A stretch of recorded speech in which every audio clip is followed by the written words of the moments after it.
Nako, tila talagang mahina pumili. Ito pong si Pangulong Marcos Jr. ng mga tao na ipepwesto sa isang posisyon. Isa lang ho rito yung pagkakahirang kay nabota sa Congressman Toby Chanco bilang campaign manager ng Alyansa. Yung kanilang yung mga kandidatong senador para po sa 2025 midterm elections. Alam niyo, nagbigay ho ito ng kahiya, itong si Congressman Tiangco, at siya po ang campaign manager. At na kung saan ay yung sa idinaos na campaign rally, dyan po sa Cebu, yung Cebu rally, ay wala po. Isa lang ho ang sumipot na kandidatong senador ng administrasyon. At siyempre, ito po ay sabihin natin ay kawalan ng respeto mismo kay Pangulong Marcos Jr. Kasi nag-attend ho ang Pangulo roon Pero tanging si dating DILG Secretary Benhur Abalos lamang ang nakasipot at samantalang ito pong si Senator Bong Revilla ay kinatawan naman ng kanyang asawa na si Congresswoman Lani Mercado Revilla. So, pero yung iba ay wala na po, hindi na po sinipot. At sabi po ni Congressman Chanco, ang campaign manager, ay hindi raw po nakasipot yung mga kandidato dahil sa nagkaroon po ng problema sa schedule. Ayun, ang sinasabi. Alam nyo, both traits Yung Cebu, mga kababayan, sa lahat po, tuwing eleksyon, yung mga national, talagang yan po ay isa po sa nililigawan. Bakit to? Talagang napakarami po ng mga butante dyan. So, bakit ipinagpalit ho ng mga kandidatong senador? Ito hong hindi po sila sumipot. Kasi maganda pagkakataon, nandun ang Pangulo At ibig sabihin nito parang binastos o kawalan po ng respeto.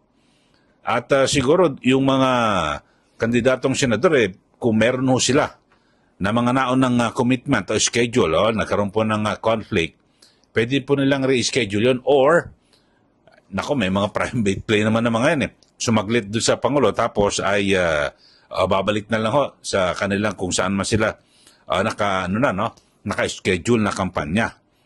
Pero ayon po sa ating mga source ay tila talaga hindi raw po nagugustuhan yung diskarte nitong si Toby Chanco bilang campaign manager.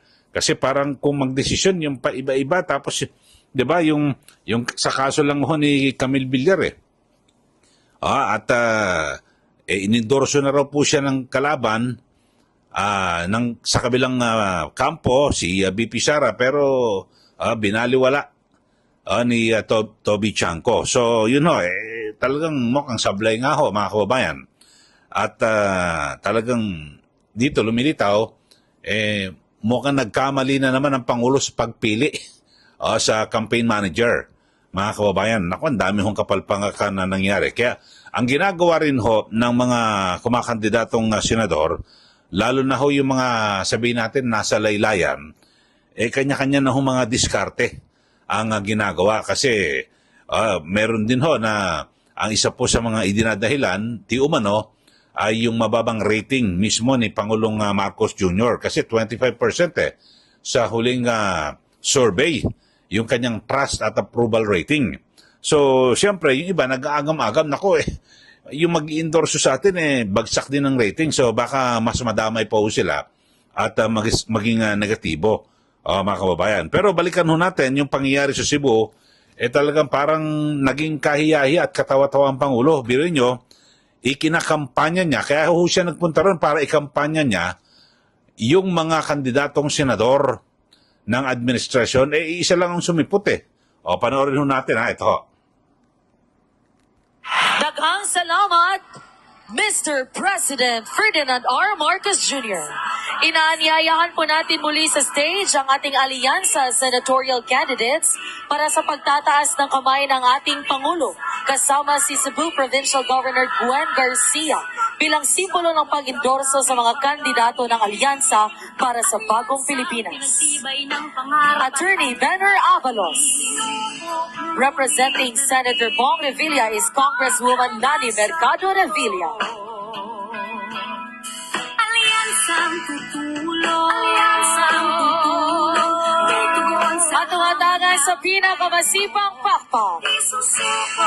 Ayun, nakita niyo naman ho mga kababayan, ang itinaas lang ho ng kamay ni Pangulong Marcos Jr. ay ito pong si dating DILG Secretary Benor Abalos at si Congresswoman Lani Mercado na kumakatawan sa kanyang esposo na si Senator Bong Revilla.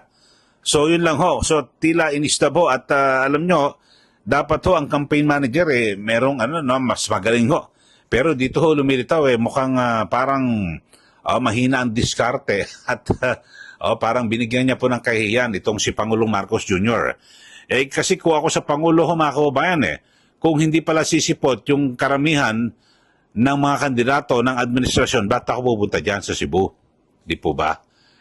Para naman ako magiging kahiya-hiya.